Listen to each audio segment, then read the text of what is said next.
무엇이 내 마음을 돌같이 만드는가? 우리가 애통할 때에 성령께서 우리의 마음을 녹이시고 어린아이의 살같이 부드럽게 하시고 또 하나님의 위로가 임하는데, 그래서 우리의 마음이 참 행복해지는데, 우리의 마음이 애통하지 못하고 가난하지 못하고 의에 줄이고 목마르지 못하고 하나님의 천국이 임하고 위로가 임해서 우리의 마음이 정말 행복한 상태가 되지 못하게 만드는 게 뭐냐 하는 겁니다. 물론 죄를 사랑하는 마음이 최고 우선적이고요. 그 외에도 많겠지만 5가지만 생각을 해보면, 첫째는 절망입니다. 절망. 어떤 절망을 말하는가 하면, 우리가 죄를 지었을 때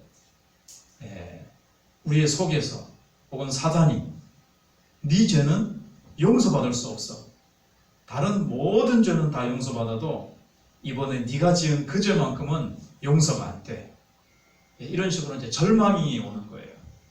이 소리는, 이 절망은 잘못된 거죠. 절망이라는 것은 하나님은 용서하실 수 있는데, 십자가로 용서하셨는데, 그래서 하나님의 능력을 경시하는 거예요. 다른 건 다 돼도 이것만큼은 안 돼.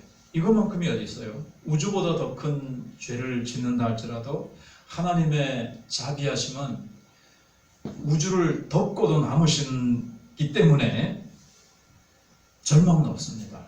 내가 아무리 큰 죄를 지었다 할지라도 용서받을 수 있는 거죠. 성령 회방죄는 용서 못 받는다던데요. 그건 또 설명이 길지만, 거듭난 자는 성령 회방죄를 지을 수 없습니다. 우리 장로교에서는 그렇게 봅니다.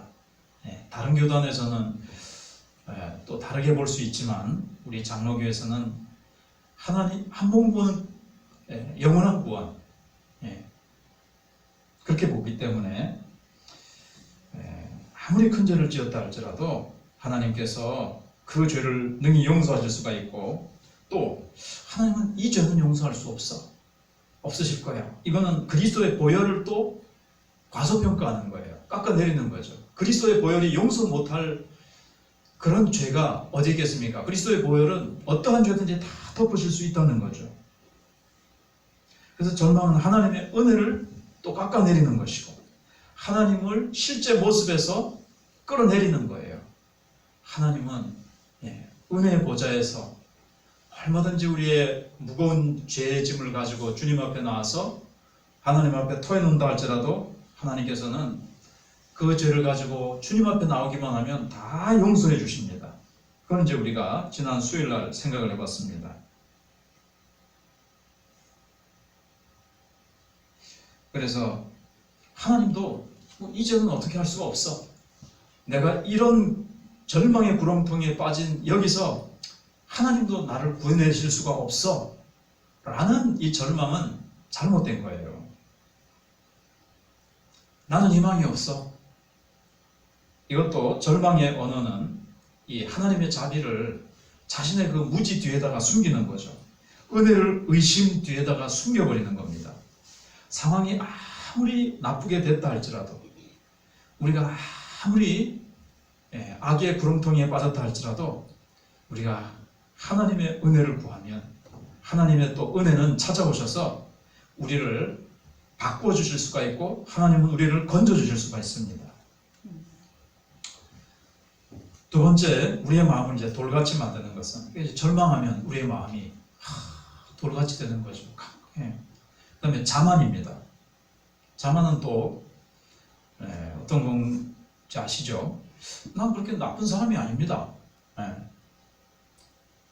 내가 내 자신에 대해서 유감을 가져야 된다고 생각하신다면 그건 저를 모르고 하시는 말씀입니다. 저는 아무렇지도 않습니다. 사실 저는 꽤나 착한 사람입니다. 이런 자만이죠. 여러분, 우리가 꽤 괜찮은 사람입니까? 나는 꽤 착한 사람입니까? 세상 기준으로 볼 땐 그럴지 모르지만, 예수님께서 나의 죄를 위해서 십자가에서 피 흘려 죽으셨다는 것은 뭘 말합니까? 내가 착한 사람이면 뭐하러 예수님께서 이 땅에 오셔서 십자가에서 피 흘려 죽으셔야만 됐습니까? 예수님이 나의 죄를 위해서 죽으셨다는 것은 내가 그만큼 하나님 앞에서 악한 죄인이라는 것을 보여주는 거예요. 그렇지 않습니까? 네. 그래서 여러분은 하나님 앞에서, 저도 포함해서 하나님 앞에서 우리가 늘 기도하는 것처럼 죽었던 죄인 혹은 죽을 죄인입니다. 그죠? 예. 근데 나는 그렇게 악한 죄인이 아닙니다 라고 생각한다면 그 사람은 더 나쁜 사람이에요. 교만이 가장 나쁜 죄입니다. 교만이 제일 하나님께서 괘씸히 여기는 죄예요. 하나님은 교만한 자를 물리치시고 내가 뭐 이만하면 됐지 뭐 이렇게 생각하는 교만을 하나님께서 가장 미워하시고 그 사람은 물리치시고요. 주여 나는 죄인이로소이다 나를 불쌍히 여기소서. 그 사람이 의롭다함을 얻고 내려갔느니라. 누가복음 18장에 우리가 여러 번 생각해 봤죠. 그 다음에는 이제 값싼 은혜인데 이건 뭐냐면 나는 예수님 한번 영접했어. 난 교회 가가지고 예수 믿기로 하고 나는 교회 등록해서 나는 교회 교인이 됐고 나 예수 믿기로 했잖아. 그거 한 번만으로 내가 언젠가 교회 한번 등록하고 또는 부흥회 때 예수 믿을 사람 손 드세요 그래가지고 어떤 집회에서 내가 예수 믿기로 손 들고 앞에 나가서 강사 목사님 기도도 받고 그랬으니까 나는 이제 천국 가는 사람이고 나는 이제 죄를 고백할 필요도 없고 나는 이제 다 됐다. 이렇게 하는 것, 그것도 우리의 마음을 돌같이 만듭니다. 우리가 앞에서 2주 동안 생각해 본 대로 늘 나를 살피고 말씀 앞에서 나를 늘 부단히 세우면서 나의 죄를 성령님께서 말씀을 통해서 깨닫게 해주실 때마다 회개해야 된다고 우리가 말씀을 통해서 배웠습니다. 그래서 이사야 55장 7절에 악인은 그의 길을 버리고 여호와께로 돌아오라. 물론 이거는 안 믿는 사람을 향해서 1차적으로 하시는 말씀이 될 수도 있지만 우리가 또 악한 길로 갔다면 내가 또 하나님의 마음을 아프게 해드리는 죄를 지었다면 그걸 이제 버리고 그 죄를 우리가 끊고 성령님께서 너 지금 그것은 하나님의 마음을 아프게 해드리는 죄다 라고 지적해 주실 때 그걸 버려야 되는 거죠. 버리고 여호와께로 돌아와라. 그리하면 그가 긍휼히 여기시리라. 그가 너그럽게 용서하시리라. 그래서 악인이 그의 길을 버리지 않으면 용서받지 못합니다. 버려야 용서를 받는 거죠. 이제 우리나라 한국교회의 문제는 값싼 은혜가 문제입니다. 보네퍼가 얘기를 했죠. 보네퍼가 값싼 은혜. 우리는 공짜로 얻어놓으니까 이 하나님의 은혜를 귀중히 여길 줄 모른다는 거죠. 그러나 우리 편에서 보면 거저 값없이 주어졌지만 하나님 편에서는 얼마나 큰 대가를 지불하셨습니까? 가장 귀하신 예수 그리스도를 나의 죄를 위해서 나를 위해서 내어주셨어요. 가장 귀한 은혜를, 가장 값비싼 은혜를 사실은 받은 거죠. 그런데 이제 예수님이 십자가에 죽으심으로 말미암아 내 죄가 다 용서받았는데 하면서 방종하는 거예요.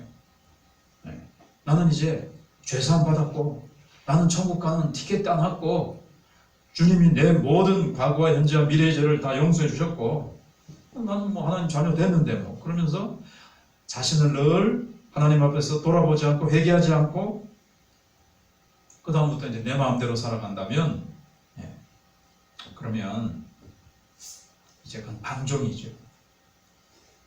제가 저때 이영표 축구선수였던 사람, 이제 37세로 은퇴했죠. 그 책에 읽어보니까 37세로 은퇴했더라고요. 이영표 축구선수가 예수님을 믿었는데 이제 은퇴하고 나서 하나님께 매달리는 장면이 나오는 거예요. 근데 이제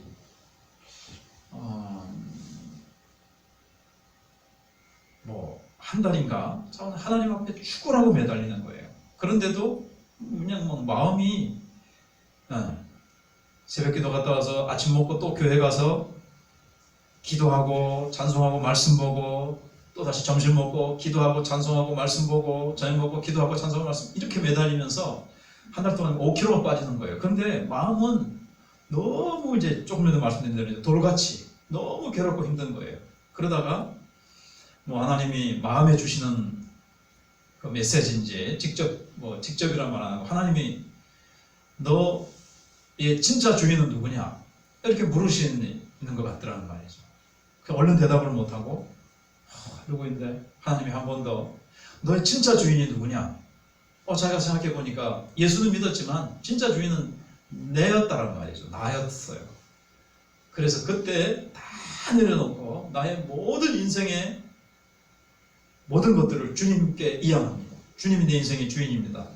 했을 때 이제 그 5kg나 빠지면서 한 달 동안 괴로워하던 그의 매달림에 이제 확 풀리면서 하나님의 은혜가 쏟아지고 정말 참된 자유와 기쁨을 얻고 큰 은혜를 얻었다는 내용을 제가 읽어봤습니다. 그 예수 믿고 나서도 다 자기를 위해서 자기 마음대로 자기가 계획 세우고 자기 마음대로 살아가는 이게 이제 값싼 은혜고 방종이죠. 그 다음에 이제 네 번째는요, 연기입니다. 연기. 어떤 연기냐면 자꾸 이제 미룬다 이 말이죠.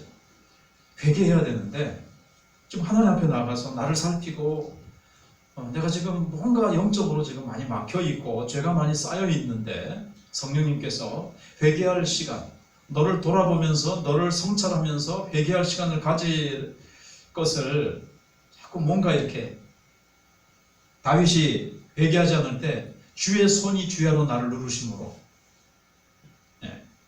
다윗이 약 1년 가까이 미뤘거든요. 죄를 짓고 나서 나단이 찾아올 때까지 하나님이 나단을 보내시기까지. 우리가 이제 미룰 수 있어요. 바빠서요. 조금 더 있다가 내일 아주 이번 일 끝마치고 지금 바쁜 일 지나고 나서 그러고 나서 내가 차분히 한번 앉아서 한번 나를 돌아보겠습니다. 그러나 너는 내일 일을 자랑하지 말라. 하루 동안에 무슨 일이 일어날지 알지 못한다. 잠언 27장 1절에 있죠. 야고보서 4장 14절에서는 너희는 잠깐 보이다가 없어지는 안개니라. 내일이 우리에게 보장되어 있습니까? 내일이 올지 안 올지 어떻게 합니까? 내일은 없을 수도 있어요. 그래서 내일 회개하지, 다음에 회개하지. 근데 병이라는 게 그렇잖아요. 빨리 조기 진단을 하고 조기 발견을 해서 빨리 치료할수록 좋잖아요. 애통하는 자는 복이 있나니 그들에게 위로가 있을 것이라 그랬는데 빨리 회개할수록 빨리 하나님의 위로가 오는 것이고 복이 있나니 하나님의 복으로 늘 복으로 충만한 삶을 살게 되는 거죠.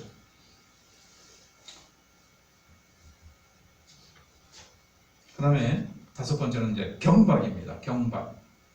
경박하다는 것은 이제 어떤 사람들이 삶을 좀 진지하게 안 살아요.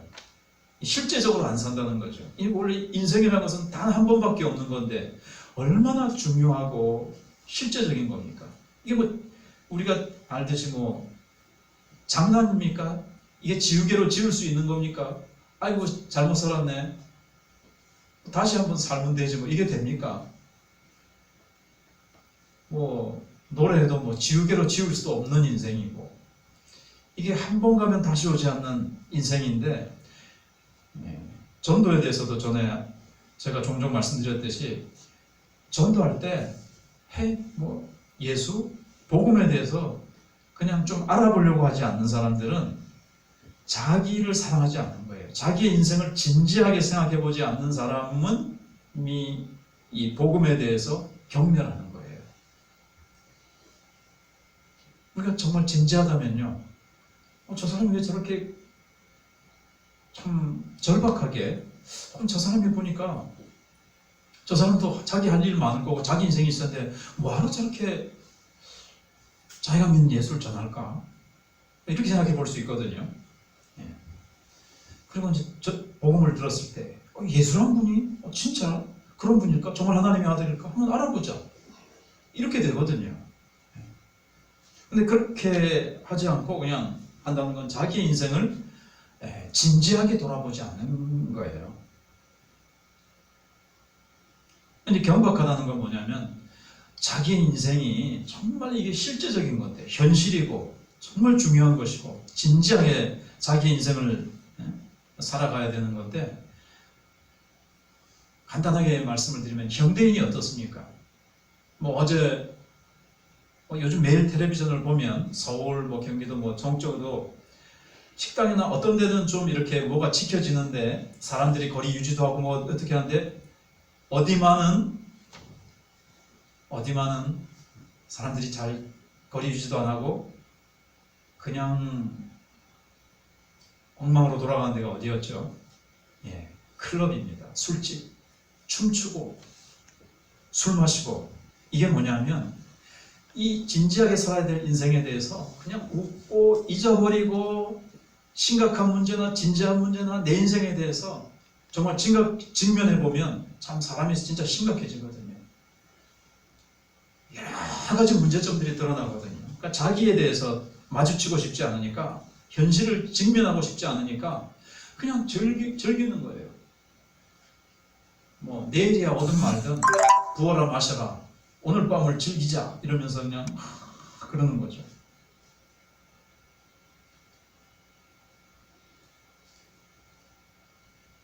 그래서 억지로라도 웃을 이유도 없는데 웃음을 만들어내고 뭔가 즐길 거리를 갖다가 만들어내고, 마약이나 술이나, 이제 마약도 지금 우리나라에도 굉장히 많이 퍼져 있어요. 고위층에 퍼져 있는데 점점 이제 전 유럽이나 미국 같은 사례를 보면 이제 전 국가적으로 이제 퍼져가겠죠. 우리나라도 시간이 그래서 그렇지. 그래서 세상은 파티와 음악에 이제 미쳐 있습니다. 음악, 이것도. 근데 요한계시록 18장 22절에 보시면 모든 음악이 그칠 것이라고 말합니다. 물론 고상한 건전한 그런 음악도 있지만 얼마나 사람들이 음악에 미쳐 있는지, 술에 미쳐 있는지.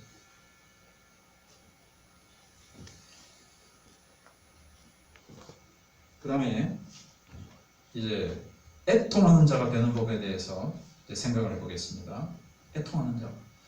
근데 이제 우리가 살다 보면 마음이 참 깝깝하고 때가 좀 애통해야 되고 마음이 가난하고 의에 줄이고 목마르고 예수님을 향해서 배고파해야 되는데 그렇지 못할 때가 있어요.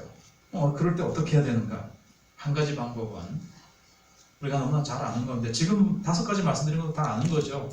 근데 이제 기본이 중요합니다. 기본기. 한 가지 방법은 십자가를 바라보는 겁니다. 다 아시는 거죠. 그럼에도 불구하고 십자가를 바라봐야 됩니다. 깊이 차분히 앉아서 십자가를 바라보는 거예요. 십자가를 못 박히신 예수 그리스도, 예수님이 나를 위해 죽으셨구나.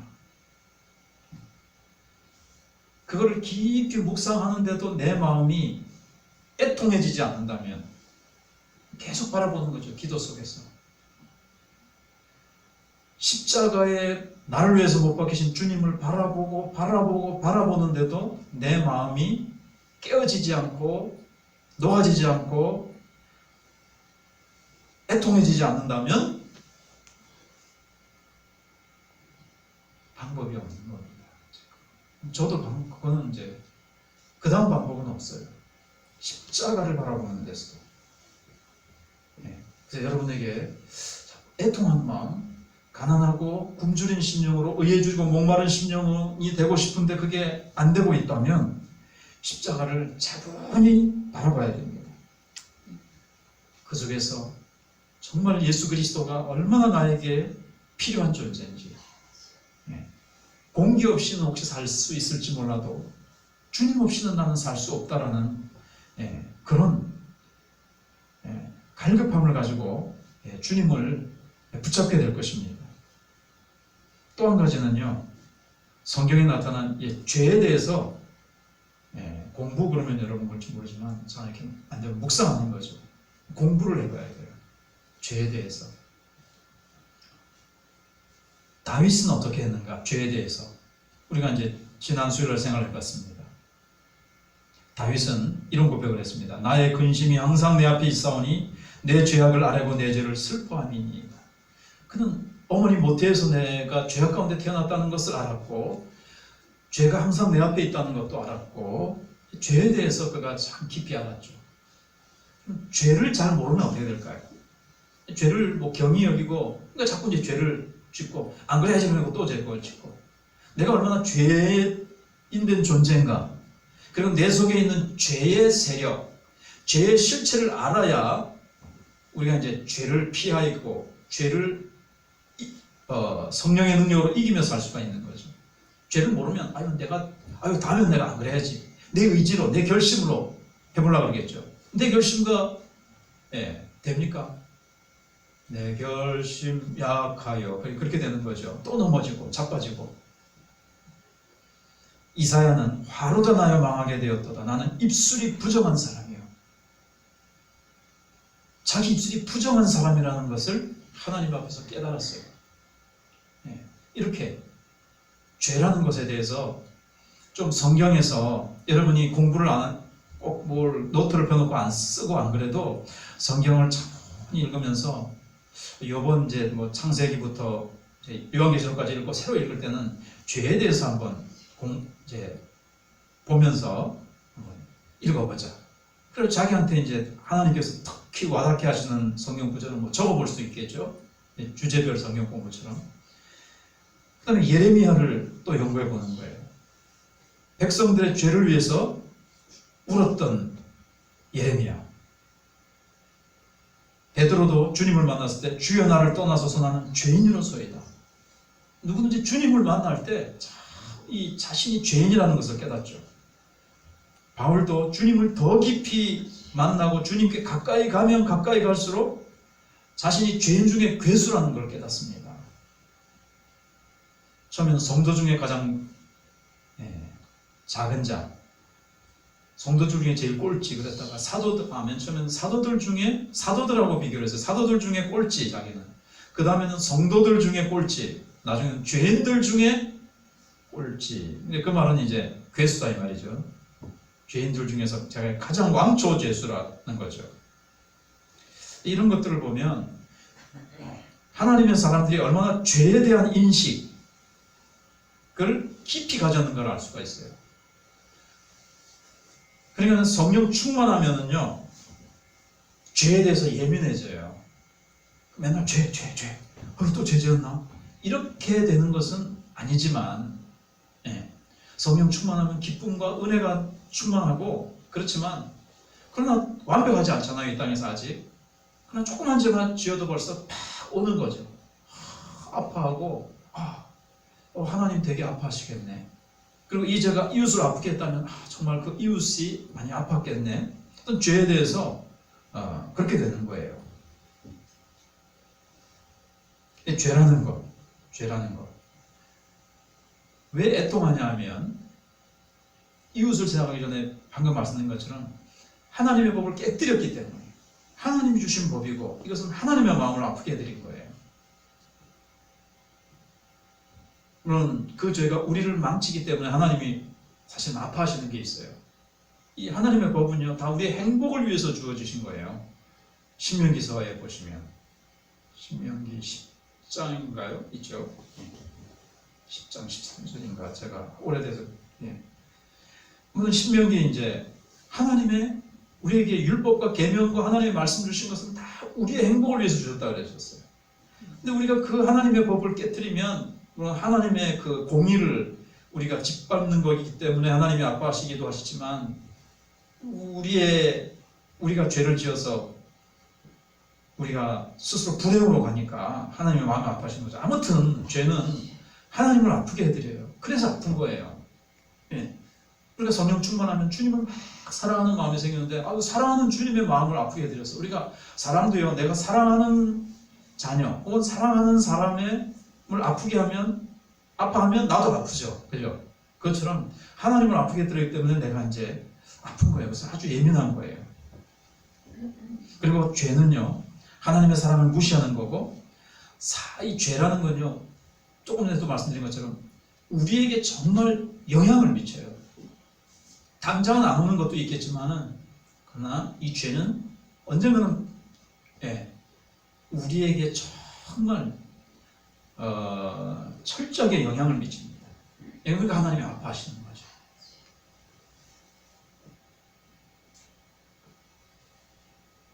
그리고 죄는 우리를 우리의 우리에게 부끄러움을 주죠. 우리를 더럽히죠.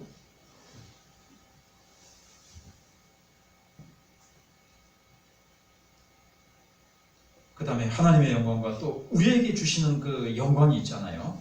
그것도 참 깨뜨려버리고, 또 회개하면 또 하나님 회복시켜 주시지만, 아무튼 죄는 하나님 주셨던 그 영광과 특권과 그 복된 것들을 이제 망쳐버립니다.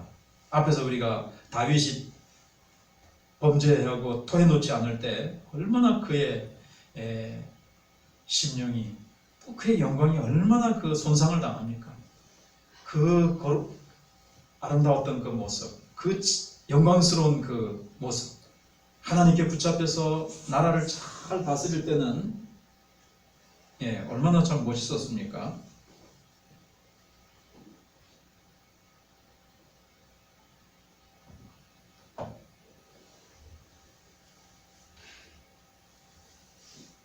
그 다음에 이제 마지막입니다. 그래서 우리는 그런 상태가 됐을 때는요, 다윗처럼 애통하면 돼요. 하나님 앞에 나와서 상한 심령을 주께서 멸시치 아니하시지 하면서, 상한 심령은 산산이 부서진 마음이죠.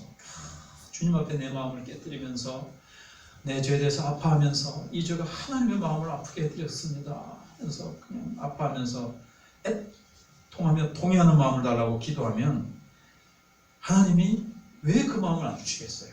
왜냐하면 하나님이 통회하는 마음을 멸시치 아니하시고 상한 마음을 하나님은 받으신다 그랬기 때문에, 또 하나님만이 애통하는 마음을 주실 수가 있었어요.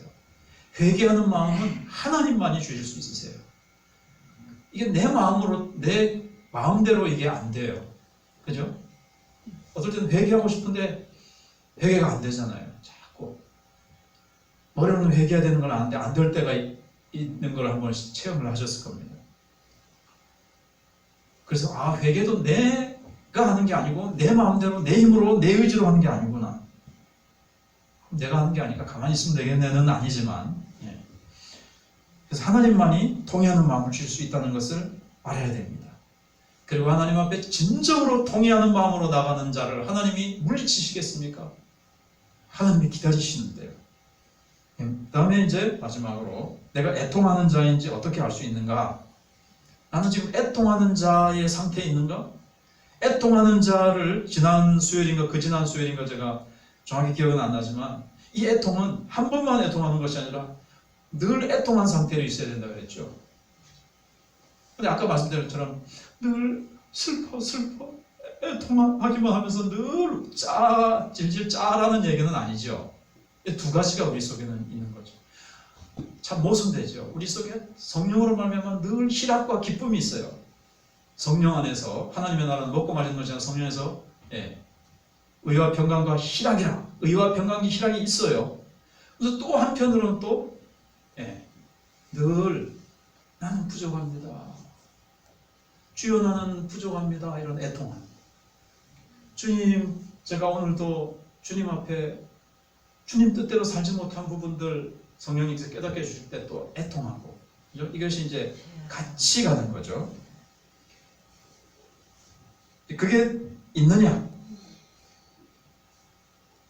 요즘 내가 애통을 잊어버린 지 한참 됐다.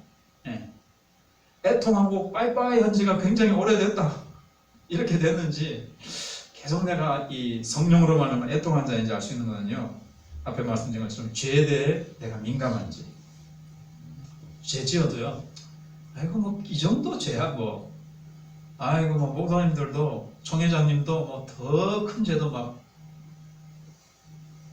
지었었던데 뭐 나야 뭐. 그리고 막 죄에 대해서 그냥 웃어넘기든지 별 아파하지 않고 그냥 막 그냥 못 본 척하고, 양심이 나한테 막 얘기하고 성령님께서 막 주의 손이 주야로 누르시는데 그냥 못 들은 척하고,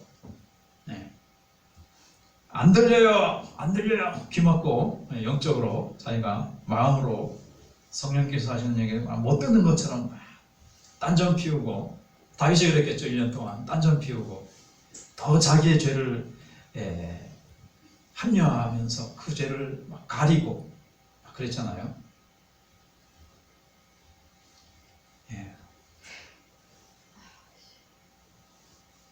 항상 기뻐라 그랬는데 점점 더 이제 죄에 대해서 민감해지고 점점 더 깊어진다는 거는, 전에는 뭐 도적질하고 뭐 거짓말하고 뭐 이런 것만 했는데, 이제는 정말 정직하지 않은 거라든가 또는 기뻐하지 않은 거에 대해서, 감사하지 않고 원망 불평한 거에 대해서 정말 점점 그렇게 되는 거죠. 이제는 나의 죄뿐만 아니라 예레미야처럼 남의 죄에 대해서도 아파하는 게 되는 거예요. 나와 가장 가까운 사람들, 그 다음에 점점 더 이제 더 영적으로 성숙하면 우리 교회 다른 지체들에 대해서도 그렇게 되는 거죠. 그리고 나라와 민족에 대해서, 조국교회, 한국교회 죄에 대해서 아파하는 것이고, 예레미야가 이렇게 이제 고백을 합니다. 너희가 이를 듣지 아니하면, 하나님의 메시지를 선포하는데 나의 심령이 너희 교만으로 말미암아 은밀한 곳에서 울 것이며, 은밀한 곳에서 너희가 하나님 앞에 회개하지 않고 너희가 계속 죄를 범하는 것에 대해서 내가 은밀한 곳에서 울 것이다.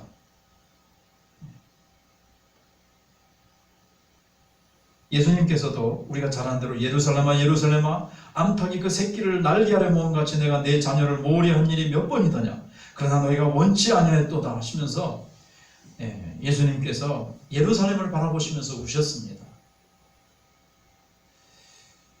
우리도 나의 죄에 대해서, 한국교회의 죄에 대해서, 내 주변에 그 누군가의 죄에 대해서 내가 정말 가슴을 찢으며 나의 죄처럼 우리가 울며 애통해하며 주님 앞에 나아갈 수 있어야 되겠습니다.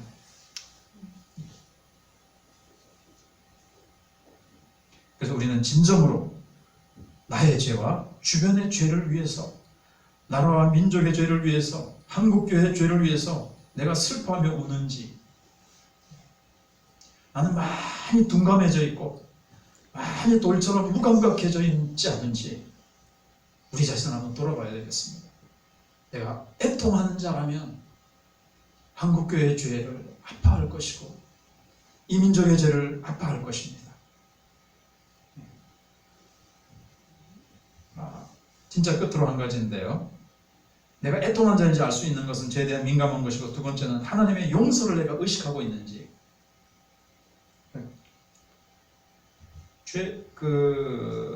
애통하면서도 아까 기쁨이 있다고 그랬잖아요. 그 기쁨이 어떤 기쁨이죠?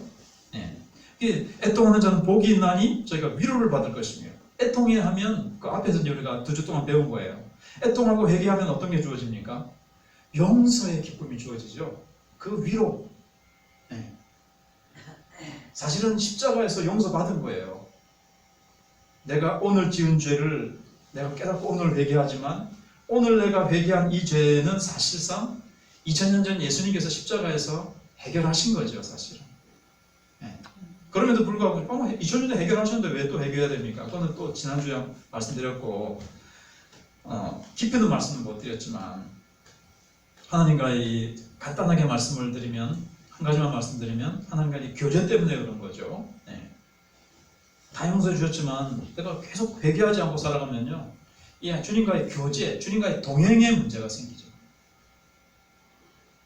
근데 이제 애통하는 자인지 알 수 있는 것은 내가 용서받은 기쁨, 용서받은 것에 대한 인식이 있어요. 그래서 죄악 벗은 우리 영혼은 기뻐 뛰며 주를 보겠네, 이렇게 이제 되는 겁니다. 아까 불렀던, 그래서 찬송 그 앞장을 보시면, 앞에를 526장을 부르는데 524장이 되는 거예요. 그래서 524장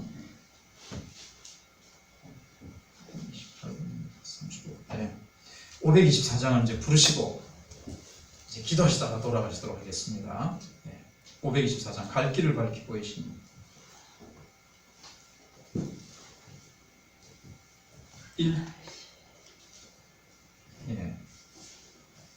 1절 2절만 하겠습니다.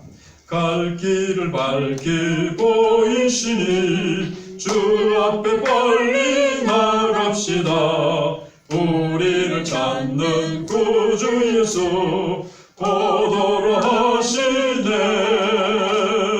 죄악 벗은 우리 영혼은 기뻐 뛰며 주를 보겠네. 하늘에 계신 주 예수를 영원히 섬기리. 우리를 오라 하시는 말 기쁘게 듣고 순종하세. 구주를 믿기 지체 말고 속속히 나가세. 죄악 벗은 우리 영혼은 기뻐 뛰며 주를 보겠네. 하늘에 계신 주 예수를 영원히 섬기리. 늘 이렇게 애통해할 때, 죄 용서에 대한 인식 속에 살아갈 때 우리의 영혼이 하나님의 용서의 위로, 하늘의 위로를 받고 우리의 영혼이 정말 기뻐 뛰며 주를 봅니다. 이 세상에서 제일 무거운 게 죄의 짐이거든요. 그 짐이 벗겨졌으니 얼마나 기쁘게 우리가 성령 안에서 자유롭게 살아갈 수 있습니까? 그래서 우리의 이 애통한 부분에 대해서 세 번 들었던 말씀들을 생각해 보시면서 두 번은 기도했으니까 오늘 들은 말씀이라도 붙들고 우리가 기도하며 나가시고 우리 환우들을 위해서 우리 기도하시고 다음 세대를 위해서 한국교회를 위해서 우리 가족들을 위해서 성령께서 깨닫게 해주시는 부분들을 붙들고 기도하시다가 돌아가시도록 하겠습니다. 우리 주여 한번 부르고 기도하겠습니다. 주여! 감사합니다 주님. 비가 오는 수요일 저녁이지만 주님 코로나의 상황 가운데서 저희들 불러주시고 기도케 하시고